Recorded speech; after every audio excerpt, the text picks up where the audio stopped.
Hi all, in this video let's learn about how to return all the indexes of NaN in an array. For example, you can see if the input is like array, in that array we have 1, 2 and few NaNs. Okay, so the output should be we are going to return the index at which the NaNs are present in this array. So this is the expected input and this is the expected output. Okay, so let's solve this. Okay, fine. So now, so this is what the function pick NaN. So we are calling this with the array, this array. And this is what the expected output. We can do this solution in any ways, like a number of ways. So I'm doing this in the reduce method way. Okay. JavaScript reduce method is one method. So it is applied on the arrays. It is also similar like map and filters. I have done a dedicated video recently on JavaScript reduce methods. I will keep that at the end of the video. Please watch that so that you can easily understand more related problem solving with the reduce method. Okay, now I'm using this array reduce and this reduce will take a callback function. Okay, let me tell this as the first thing. This reduce method will take two arguments. The first thing is callback and the second thing is an initial value. So I'm keeping the initial value as an array. Okay, now this is what we have set. So now this will have this callback function will have four arguments, but we'll take three now. So accumulator, value, the current item of the array, and index. Okay, these are the three values, and the fourth value is like array reference. So we are not going to, we will not use that. So we'll not discuss that here. Fine. So unlike the map and the filter, reducer will only return a single value. It will iterate over this array, each and every element, and by the end of the iteration, it will only return a single value. So at the end of the iteration, it needs to return something. So that's the reason I'm just writing a return statement. So I kept this reduce and just returning. So by the end, it is going to return a single value. That value will be capturing it here in the console. We'll be getting that. Now that's fine. So inside this, what is the logic we are going to keep? So now this accumulator. So accumulator, it is having an empty array. Accumulator is nothing but the initial value, whatever you provide here, that is the initial value of this accumulator. We are taking an array as an initial value because we need to find out the indexes of this NaN and we need to keep those indexes in this array. So that's the reason we are taking this accumulator as a array. Now we'll do some logic here and we'll push this indexes inside this array. I mean in the accumulator. Fine. So now let's start. So how to find whether an element is a NaN or not? So for that we have a method called number dot is NaN. So you can use this. Okay. You can go through each and every element and you can find whether the number at this location at this index is a NaN or not. This is one way, or you can try with is NaN also. This is also the same method. So it will tell whether the current element is NaN or not, true or false, it would be saying, but you will not get the index, particular index. Fine. So that is one thing, but this is also another solution you can do. You can iterate over each and every element and you can check whether it is NaN or not. So this is one solution, but here we'll try to learn a different solution. Like if, so I'm checking the current value here, the value is the current element. Now the value is 1. So what we are going to do is we are writing condition and telling that if the current value is not equal to itself. So what we are saying, so every value is equal to itself. If you say 1 is equal to 1, yes, 2 is equal to 2, yes, but NaN is not equal to NaN. So that is what we need to keep in mind.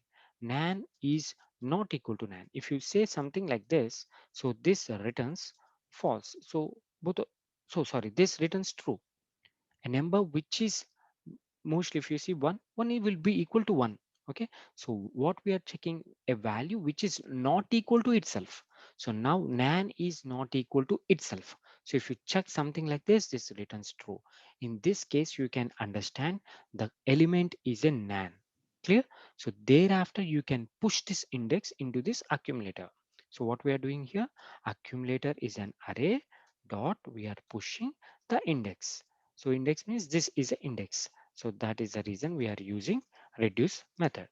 Now, what we are checking here means a number which is not equal to itself.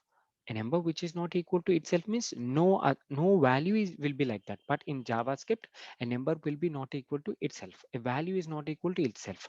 That is NaN. NaN is not equal to itself. So that is a logic we know. So that's the reason we kept it. Fine. So once this is done, we need to return back the accumulator, because for each and every iteration, okay, for each and every iteration, we need to return back the reference of this array, so that you can push this element, the index inside this array. So that's the reason for each and every iteration you are going to return back the reference of this array. So that's what, see, you got it. So 2 3 5, first this return is to return this value. Whatever it is going to return, it will be returning a single value. Single value in sense, it's not like 2 3 like that. It can be an array also. Like in our case, it is an array. We have returned an array.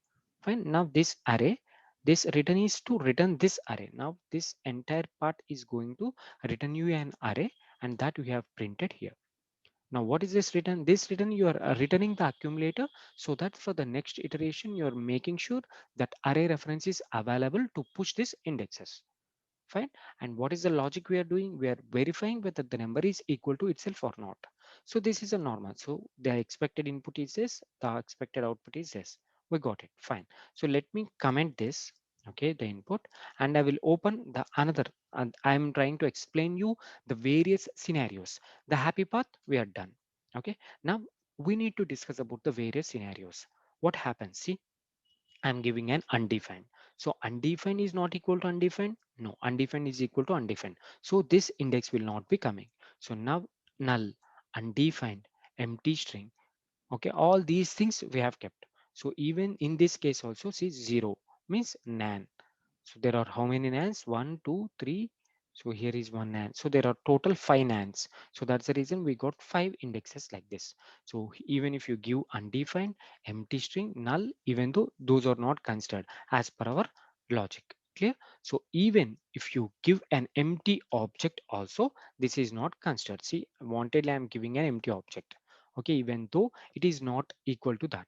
The reason behind this is, most of them, they may be thinking that like this. Okay, if an object, so if you type something like this is not equal to this, yes, this comes true. So don't get confused with this logic. Okay, this nan is not equal to itself, this comes true. And even if you check with this object is not equal to object, yes, this also comes true. But this is different if you use in the arrays. So let me explain that with an example.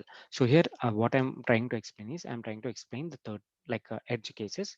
Even if you use undefined, nulls, empty strings also, you can extract the exact nan indexes with this logic.